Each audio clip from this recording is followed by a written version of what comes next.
Hello students, वापस से आपका स्वागत है इस बायो क्लास में जो कि हम लेने जा रहे हैं और जो कि चैप्टर 3 है ऑफ स्टैंडर्ड 9। मतलब कि पिछले बायो क्लासेस में आपने जो चैप्टर्स पढ़े थे, सेल, टिश्यूज़ एंड जो भी मैंने टॉपिक्स आपको कवर किए थे, वो सारी चीज़ें अच्छे तरीके से आपकी क्लियर हुई होंगी, आई होप सो, क्योंकि आप हमें थ्रू मैसेजेस भी आप बताते हैं कि मैम किस तरीके से आपने पढ़ाया, या जो भी डाउट्स होता है आप हमसे क्लियर कर लेते हैं। तो आज जब हम ये जो पढ़ने जा रहे हैं इस बायो क्लास में about improvement in food resource, तो यहाँ पे इम्प्रूवमेंट इन फूड रिसोर्स जो चैप्टर का मेन जो हेडिंग है, इसके बारे में सबसे पहले गाइस डिस्कस कर लेंगे कि actually improvement in food resource कहने का मतलब क्या है, कि क्या इसका मतलब होता है एक्चुअली। तो इसका मतलब जानने से पहले हम ये जानेंगे कि actually why the food is important for the survival of all and every organisms. ठीक है, अब यहाँ बात करते हैं कि सर्वाइवल ऑफ ऑर्गेनिज्म के लिए फूड नेसेसरी है।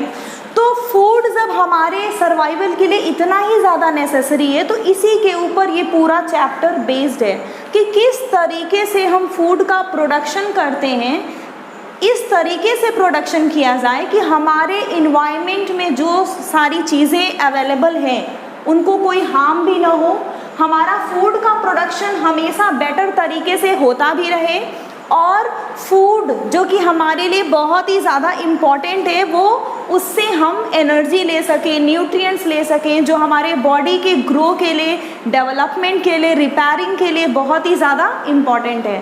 तो स्टूडेंट्स, ये आपका चैप्टर का हेडिंग हुआ जिसमें इम्प्रूवमेंट इन फूड रिसोर्स, मतलब फूड के जो रिसोर्सेज हैं, मतलब कि फूड के रिसोर्सेज कहने का मतलब है कि जितने भी प्लांट्स हैं, जितने भी वेजिटेबल्स हैं जिनसे ओरिजिनली हमें फूड मिलता है, उनको हम कैसे इम्प्रूव करेंगे ताकि हमारा जो उस पर डिपेंडेंट है वो और अच्छे तरीके से हो पाएगा। तो ये चैप्टर का नेम हुआ इम्प्रूवमेंट इन फूड रिसोर्स। इसके बाद हम डिस्कस करेंगे topics to be covered. Yes students, इस चैप्टर में आपको कौन कौन से टॉपिक्स पढ़ेंगे। इंट्रोडक्शन जो कि अभी मैंने दिया है, सस्टेनेबल एग्रीकल्चर के बारे में यहाँ पे डिस्कस करेंगे, types of crops management, production, nutrient management. इसके साथ साथ कुछ टॉपिक्स और हैं जो मैं एक्स्ट्रा आपको बताऊंगी। वो टॉपिक्स ये हैं कि किस तरीके से क्रॉप्स को हम इंसेक्ट्स एंड पेस्ट से बचा सकते हैं, जिसको हम कह सकते हैं क्रॉप प्रोटेक्शन मैनेजमेंट, जो कि यहाँ पे थोड़ा सा नहीं है पर मैं आपको बताऊंगी। स्टूडेंट्स, अब कुछ चीज़ें पढ़ना शुरू करते हैं, लेकिन इस चैप्टर को पढ़ने से पहले हम लोग ग्रीन रेवोल्यूशन के बारे में बात कर ले। एक्चुअली ग्रीन रेवोल्यूशन, ये क्रॉप्स जो राइस एंड व्हीट होती है, इसकी प्रोडक्शन जब एक्सटेंसिव बहुत ही ज़्यादा अमाउंट में जब होनी शुरू हुई तो ग्रीन रेवोल्यूशन नाम दिया गया। ये जो ग्रीन रेवोल्यूशन है इसको हिंदी में हरित क्रांति बोला जाता है गाइस। तो ये जो ग्रीन रेवोल्यूशन है इसके जो फादर है वो MS स्वामीनाथन है। इंडिया में MS स्वामीनाथन को फादर ऑफ ग्रीन रेवोल्यूशन बोला जाता है, क्योंकि इन्होंने ही हाई वैरायटीज़ ऑफ सीड्स को लगाकर बहुत ही ज़्यादा उन्होंने ही ये टेक्निक डेवलप किया कि किस तरीके से हम क्रॉप्स का मैक्सिमम अमाउंट ऑफ प्रोडक्शन करवा सकें। तो यहाँ ग्रीन रेवोल्यूशन का मतलब ही होता है कि क्रॉप्स की प्रोडक्शन जब मैक्सिमाइज हो जाती है तो वो सारी चीज़ें ग्रीन रेवोल्यूशन में इंक्लूडेड होती है, जो कि यहाँ पे आप देख रहे हो। तो ग्रीन रेवोल्यूशन में क्रॉप्स के मैक्सिमम प्रोडक्शन होते हैं। उसी तरीके से वाइट रेवोल्यूशन, तो वाइट रेवोल्यूशन में मिल्क का प्रोडक्शन होता है। जब मिल्क का प्रोडक्शन एक्सटेंसिव अमाउंट में होता है, मैक्सिमम अमाउंट में होता है, तो उसे हम क्या कहते हैं, वाइट रेवोल्यूशन कहते हैं। Then blue and yellow revolution. Okay, this blue revolution is related to the feces as you are seeing here on the board, the picture what I have given here.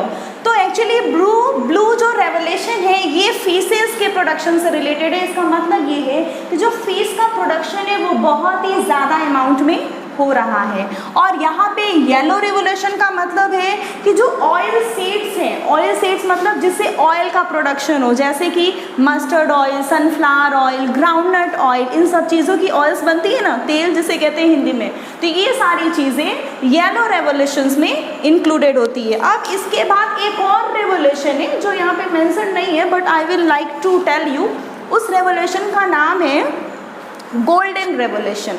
तो ये जो golden revolution है ये mostly pulses पे depend है। Pulses means दाल। ठीक है। तो दाल का जब प्रोडक्शन एक्स्ट्रा अमाउंट में बहुत ही उसका प्रोडक्शन जब मैक्सिमाइज हो जाता है तो वो सारी चीज़ें इंक्लूडेड होती हैं गोल्डन रेवोल्यूशन में। तो अब यहाँ पे हम आगे बात करते हैं टाइप्स ऑफ क्रॉप्स। आप यहाँ पे जो टाइप्स ऑफ क्रॉप्स ये आप जो देख रहे हो कहोगे सेरल्स हो गए, पल्स हो गए, ऑयल सीड्स हो गए, वेजिटेबल्स हो गए, फॉडर क्रॉप्स हो गए। अब माइंड में ये डाउट आएगा कि टाइप्स ऑफ क्रॉप्स तो खारिफ क्रॉप्स होता है, जायद होता है, रबी होता है, मैम ये क्या पढ़ा दी? तो डोंट बी कंफ्यूज। यहाँ पे जो टाइप्स ऑफ क्रॉप्स आप देख रहे हैं it based on the utilisation of the products produce from the plants. इसका कहने का मतलब ये है कि ये जो टाइप्स ऑफ क्रॉप्स है ये हमारी यूटिलिटी पे डिपेंड करता है, मतलब कि प्लांट से जितना भी प्रोडक्शन होता है उसको हम किस किस तरीके से यूटिलाइज करते हैं खुद के लिए। तो प्लांट्स के डिफरेंट पार्ट्स हैं, डिफरेंट पार्ट्स को हम डिफरेंट तरीके से यूज़ करते हैं कि नहीं। प्लांट्स जो फ्रूट प्रोड्यूस करता है हम उसको खाते हैं। प्लांट कुछ ऐसे प्लांट्स होते हैं जिसके लीव्स की मेडिसिन बनती है, कुछ ऐसे प्लांट्स होते हैं जिसके रूट्स का यूटिलाइजेशन होता है। अब जैसे कि स्वीट पोटैटो एंड पोटैटो की बात करें तो ये सब मॉडिफाइड स्टेम एंड रूट में आते हैं। तो वही बात हो गई कि प्लांट्स के डिफरेंट प्रोडक्ट्स को जिस तरीके से हम यूटिलाइज करते हैं उस पर बेस्ड है ये डिफरेंट टाइप्स ऑफ क्रॉप्स। तो पहला देखिए सेरल्स।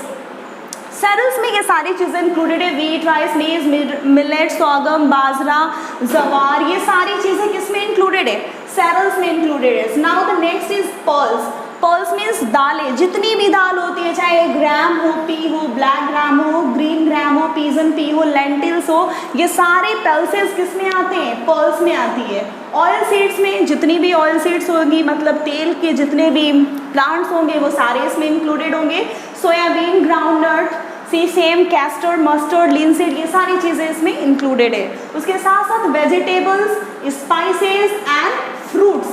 तो वेजिटेबल्स, स्पाइसेस एंड फ्रूट्स, इसमें भी वेजिटेबल्स के जो प्लांट्स होते हैं वो भी क्रॉप्स में इंक्लूडेड होते हैं। स्पाइसेस जो कि मसाले के होते हैं एंड फ्रूट्स जो कि ऐसे प्लांट्स होते हैं जिनसे हमें डिफरेंट तरीके के क्या मिलते हैं? फ्रूट्स ऑब्टेन्ड होते हैं। And finally fodder crops.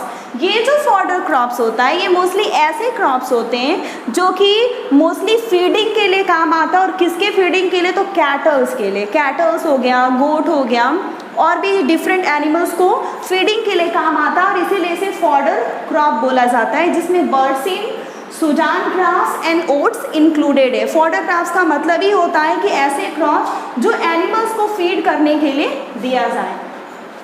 अब food gives us nutrients. You already know कि फूड्स हमें कौन कौन सा न्यूट्रिएंट्स देते हैं। तो यहाँ पे देख लीजिए carbohydrate, fats, proteins, vitamins, minerals, water. आपको ये भी पता होना चाहिए कि उस फूड के पास एक सिक्स्थ न्यूट्रिएंट होता है जिसे हम वाटर कहते हैं। और भी बहुत सारे फूड में न्यूट्रिएंट्स पाए जाते हैं, जैसे कि रफेज हो गया जिसको डाइटरी फाइबर भी बोला जाता है स्टूडेंट्स। तो ये सारी चीज़ें न्यूट्रिएंट्स में इंक्लूडेड होती है जो कि फूड हमें प्रोवाइड करता है, जिससे हम क्या करते हैं? अपने लाइफ को ग्रो करते हैं, डेवलप करते हैं, है कि नहीं? हमारी लाइफ तो तभी है ना जब हमारी बॉडी ग्रो कर रही है, डेवलप कर रही है, रिपेयर हो रही है अगर कोई प्रॉब्लम हो रही है। तो ये सारी चीज़ें कैसे होंगी? जब हमें फूड से न्यूट्रिएंट्स मिलेगा गाइस। तो अब बात करते हैं सोर्सेज ऑफ फूड। अब जो फूड हमें चाहिए जिससे हमें न्यूट्रिएंट्स मिलता है, हम ग्रो करते हैं, रिपेयर करते हैं, तो सारे का सोर्सेज क्या है? एग्रीकल्चर है और एनिमल हस्बेंड्री है। मतलब कि एग्रीकल्चर को अगर 2 पार्ट्स में डिवाइड किया जाए तो एगर मीन्स होता है एक ऐसा लैंड जो कि, मान लेते हैं लैंड, एक ऐसा लैंड जो कि कल्टीवेटेड नहीं हो। तो एगर मीन्स होता है land and culture means cultivating, किसी चीज़ की कल्टीवेटिंग। तो जब हम लैंड को कल्टीवेट करते हैं तो उसे हम एग्रीकल्चर कहते हैं। और एनिमल हस्बेंड्री की अगर बात की जाए तो एनिमल हस्बेंड्री में क्या होता है कि हम किसी भी एनिमल को डोमेस्टिकेट करते हैं, ब्रीडिंग कराते हैं, शेल्टर देते हैं, फीडिंग करते हैं, या तो डिजीज़ कंट्रोल करते हैं, उससे हम लोग इकोनॉमिकली बेनिफिटेड होते हैं, तो उसे हम एनिमल हस्बेंड्री में इंक्लूड करते हैं, जिसमें domestication of cows and buffaloes. Okay, तो तो एनिमल हस्बेंड्री में अभी मैंने बताया था आपको कि जिसमें हम लोग डोमेस्टिकेशन करते हैं किसी भी एनिमल्स को, और डोमेस्टिकेशन करने के साथ साथ उसकी रियरिंग करते हैं, फीडिंग करते हैं, शेल्टर करते हैं, डिजीज़ कंट्रोल करते हैं, और उससे हम इकोनॉमिकली बेनिफिटेड होते हैं। तो वो सारी चीज़ें एनिमल हस्बेंड्री में आगे हम लोग चैप्टर में पढ़ेंगे। तो ये सारी चीज़ें यहाँ पे आपने देख ली कि फूड से क्या मिला। टाइप्स ऑफ क्रॉप्स, ये मैंने शुरू में ही आपको बताया था कि टाइप्स ऑफ क्रॉप्स, ये जो cereals, vegetables, fruits, fodder crops, spices, pulses, ये सारी चीज़ें जो अभी आगे आप पढ़े हो, it is based on the utility, not based on the season. अगर आपसे कोई पूछता है कि what are the different types of crops based on season, then you will give the answer rabi crops, kharif crops and zaid crops. But if anyone will ask you about that what are the different types of crops which is based on the utility, then you will give the answer cereals, vegetable, fruits, pulses, fodder crops. These and all are included in the crops which are based on the utility. So let's discuss about the sustainable agriculture, guys. ये बहुत ही important है क्योंकि sustainable agriculture की बात जब भी हम करते हैं, इसका मतलब ये है कि एक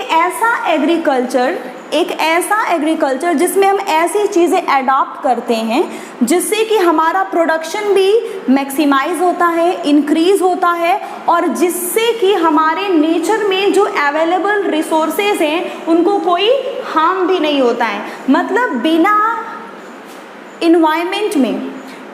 इन्वायरमेंट की किसी चीज़ को हार्म किए, इन्वायरमेंट के चीज़ों को बिना हार्म किए हम एग्रीकल्चर भी कर रहे हैं, प्रोडक्शन भी बहुत ज़्यादा मैक्सिमाइज कर रहे हैं, और बहुत ही जो सॉइल की फर्टिलिटी है वो भी ख़राब नहीं हो रही है। तो ये सारी चीज़ें हम करते हैं, तो इसका मतलब होता है सस्टेनेबल एग्रीकल्चर, जो कि आप यहाँ बोर्ड पे देख सकती हो कि ऐसी फार्मिंग टेक्निक्स को हम यूज़ करते हैं जिसमें यील्ड क्या हो जाता है, मैक्सिमाइज हो जाता है। डियर स्टूडेंट्स, यील्ड तो मैक्सिमाइज हो जाता है, ठीक है, यील्ड्स मैक्सिमाइज आपका यहाँ पे हो जा रहा है, और नेचर में जो अवेलेबल रिसोर्स हैं उन्हें भी कोई हार्म नहीं हो रहा है। तो ये सारी चीज़ें आपकी सस्टेनेबल एग्रीकल्चर में आती है स्टूडेंट्स।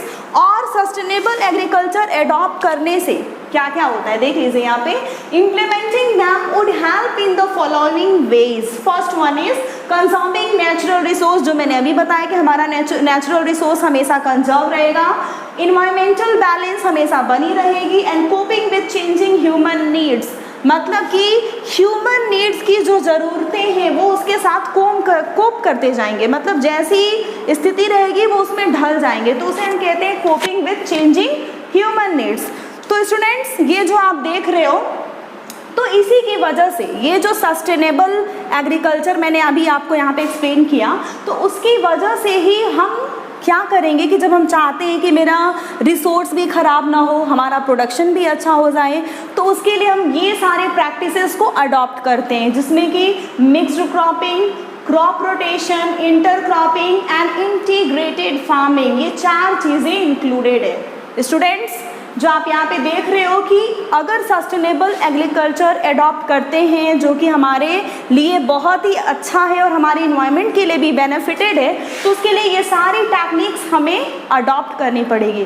तो स्टूडेंट्स, ये जो पहला बायो क्लास था चैप्टर 3 का ऑफ स्टैंडर्ड 9th, जो यहाँ फिनिश होगा, तो उससे पहले हम कुछ क्वेश्चंस आप लोगों को देना चाहेंगे। क्वेश्चंस ये रहेगा, ज़्यादा क्वेश्चंस नहीं देंगे स्टूडेंट्स, बाकी आप बुक से भी थोड़ा बहुत पढ़िएगा, मैं कुछ इंपॉर्टेंट क्वेश्चंस देने जा रही हूँ। तो पहला क्वेश्चन ये रहेगा कि who is the father of green revolution, who is the father of green revolution, father of green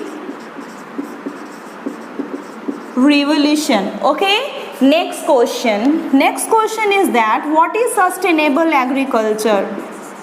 What is sustainable agriculture? Sustainable agriculture. Second question.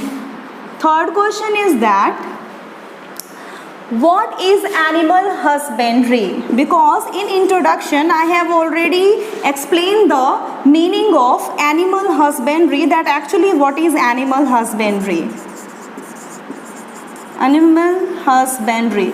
So students, ये जो बायो क्लास जो चैप्टर थर्ड का standard 9 का जो यहाँ पे मैंने अभी लिया है, उसमें आपको ये 3 क्वेश्चन सॉल्व करने हैं। What is, who is the father of green revolution, what is sustainable agriculture and what is animal husbandry. Only this much, because आप अच्छे से हमारी बायो क्लास अटेंड करिए, बार बार देखिए कहीं डाउट्स हो तो, और अगर आपके डाउट्स क्लियर हो जाएं, अगर आपको कहीं कोई प्रॉब्लम नहीं है तब तो बहुत अच्छा है, और मुझे पता है कि आपको कोई प्रॉब्लम नहीं होगी, I know very well, but you please attend the bio class properly. Thank you students and thank you so much.